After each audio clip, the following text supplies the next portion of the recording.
Hi there. Welcome back to Bali today.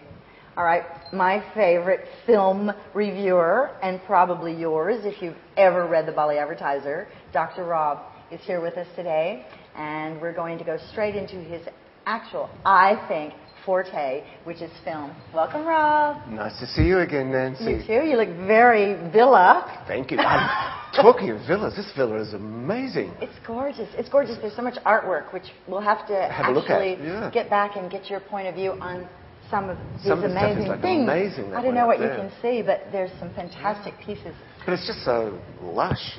It's wonderful. Yeah. Well, anyway, that's life in Bali, isn't it? On to movies? Yes, thanks. We're going to do movies this week. We did art last week. This week, movies. Okay, so the first one I'm going to talk about is Salt. Have you heard about that one? I have heard about it. I haven't gone to see it. Angelina Jolie. It's her latest film. That girl. She is looking amazing. Yeah. I cannot believe this woman gave birth to twins, a year ago or something? Not an adopted thing? No, really. She actually gave birth? Yes. Brad's baby? Brad's baby. Oh, yeah. sorry. And she's just looking extraordinary, absolutely extraordinary. Great. Anyway, apart from that, it's all about a Russian spy comes into sort of like the CIA office in Washington or somewhere. Okay. Anyway, he says that there's a Russian mole has been released. Moles are sort of like spies who have been put into the American community a long, long time. Maybe they've lived there 20, 30 years. Everybody thinks they're like Americans.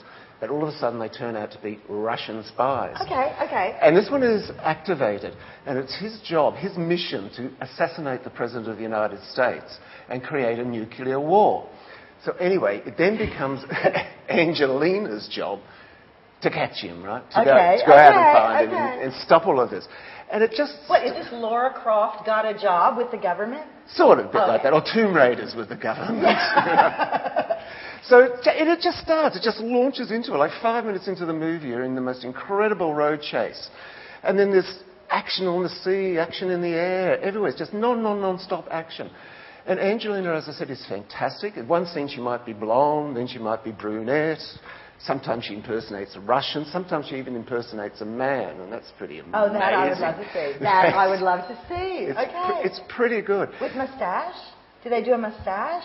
Over those, because you know her lips are so well known. So. Yeah, well, it's all sort of like very butch. Okay. So anyway, so I really highly recommend it, because it's just good fun. It's the only way to describe it. It's good. Salt like garam, S-A-L-T. Yeah, her name is Salt, Miss Salt, shall we say. I can't remember her surname, but that's her name in the film. But it finishes. It's a bit so disappointing when it ends. Because, well, she hasn't quite caught the criminals at the end, and you know there's going to be a Salt 2 coming along. Right. It's set up for that, so don't get too excited when you get to the end that it's all resolved. It's not, right? There's more to come in Salt 2. But you know, when you and I were children, there weren't that many sequels. But they're everywhere now. They are. I guess that started with the Rocky thing, maybe. I think so. It also started with Star Wars, went on and on. And now, what's his name, that magician guy? Harry Potter. He's going on. The magician guy. He's going on and on. No, they're ending. This is the last one, and it's in 3D too. I saw a preview for it recently, and it's in 3D. That's all popular since the Avatar thing, isn't it? Yeah, exactly. I'm actually starting to like the sequels, because I find that I don't expect it to be... they've converted me. That's all I can tell you. If they work. Like recently I got all of... the Lord of the Rings was in 3 parts as well. Oh, excuse me. I have to brag here. I have the uncut... plus all the other stuff at my house. I'm so proud of this. 17 hours complete. Lord of the Rings. I think I have the same.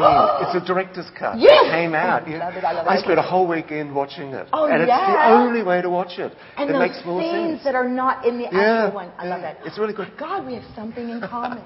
Anyway, moving on. So Salt is for the blokes in the audience. Okay. Something for the ladies, a very nice romantic film called Letters to Juliet. Okay. Okay, this one stars Vanessa Redgrave. If you remember Vanessa Redgrave? I do. Yeah, she's been around for years. Absolutely. But this is terrific. It's, how do you say? It starts out with this girl, American girl and her fiancé are going to Verona for like a pre-honeymoon honeymoon. And when they get there, the fiancé gets all involved. He owns a restaurant back in wherever they come from in America. And he gets all involved in going to restaurants and cheese factories and vineyards and all this sort of stuff. It sort of leaves her on her own, and she's sort of like a bit bored. Anyway, she's wandering around Verona one day, and she comes to Romeo and Juliet, right? Yeah. Romeo and Juliet's house, right? And the balcony and all this sort of stuff. The Capulets. The Capulets, yeah. And there's a Capulets. Oh, we just did something naughty. Anyway, she finds all these ladies there writing letters. Like if they're having problems with their boyfriend or they're having problems with their husband or whatever, they write these letters to Juliet and they pin them on the wall. Then late in the afternoon... Sort of like it's like a the Tibetan prayer. Yeah, but also like a love advice column sort of thing. Okay. Because what happens, these women called the secretaries of Juliet, which sounds a bit sort of evil, but they're not. They come around and they collect the letters at the end of the day, and if there's a return address, they write an answer to these ladies. How sweet. Yeah, very sweet. So she gets involved with these ladies because there's something to do while her husband's off, her boyfriend is off enjoying herself. So one day she's collecting the letters and a rock falls out of the wall and she finds this letter which has been hidden there for 50 years. So she takes it and she answers it, and then sort of like a week later, Vanessa Redgrave arrives from England in response to the letter, and she's looking for her long-lost love, this love affair she had with a handsome, gorgeous Italian man 50 years ago, right? And she wants to find him. So with the girl, and also Vanessa's brought her grandson with her, who's a hunky Englishman as well. The three of them go off on a road trip through Tuscany. That's about it, right? But they go to Tuscan villages, which are really pretty, and they go to vineyards, and they go to restaurants, and it's just gorgeous. Tuscany it's summer, right? And if you've ever been to Tuscany in summer, it's absolutely superb. Right? It's really, really beautiful. I've been to Tucson in the summer, darling. So it's a travelogue, basically. Oh, okay. But Well, it's a romantic travelogue. Those are nice. Right, yeah. It's good. And that's it. And Vanessa Redgrave is just wonderful. Hard to believe she has to be 70.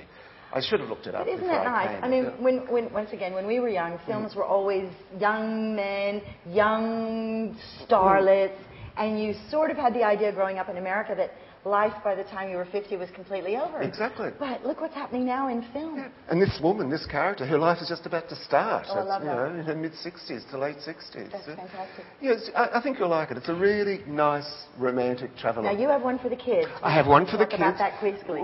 Very quickly. Yeah. Okay, it's Toy Story. It's Toy Story 3. And if you've been following the Toy Stories, they're lots of fun. They're really, really terrific. This time, Andy, who owns all the toys, he's heading off to college. And his mother tells him to clean up his room. So he packs all the toys up. And he's going to put them up in the attic, for sentimental reasons. But through a misunderstanding, the mother ships all the toys off to a day childcare centre. Oh, fun. Okay. Yeah. A lot of new characters then. A lot of new characters. But also the toys, first of all, think this is going to be great because they're going to be played with children all the day. But it turns out to be a living hell. It's like a concentration camp. And it's run by this teddy bear called Huggy Bear. And he's sort of like major muscle man, his big baby. And they make life hell for the toys. Oh, God. And they've got to escape, right? Okay. So the kids are going to... the animation, of course, is terrific, right? Sure. So the kids are going to enjoy it because there's lots of fun when they're trying to escape.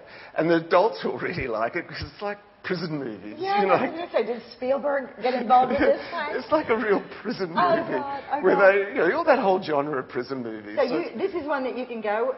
You can watch this with your kids and you'll actually have a laugh. And you'll actually enjoy it at the same time. Okay. You might be laughing at different things to the kids. You'll enjoy it. Because that does get hard, I went into the Disney segment of my life, and most of the time I loved it because Disney was coming out with all the new musicals at that time. Mm-hmm. But then they started the sequels, and it was just like, the Shrek thing. Yeah. So Shrek. Oh, Yawn. Oh, we never got to talk about Eat, Love, Yawn. Oh, but I have an idea. Don't go anywhere. We're going to go somewhere. We're going to go somewhere really quickly, and we're going to come back. But I do want to say, Rob, thank you so much. You're we have welcome, these amazing lives, and we live in Bali, but it's the films that we can stay connected with that keeps us connected to our culture, plus gives us lots to talk to our local friends when they think that our lives are actually like those movies. And gives us entertainment too. That's true. Okay. So we're going to take a break. We'll be back and we'll talk about Eat, Pray.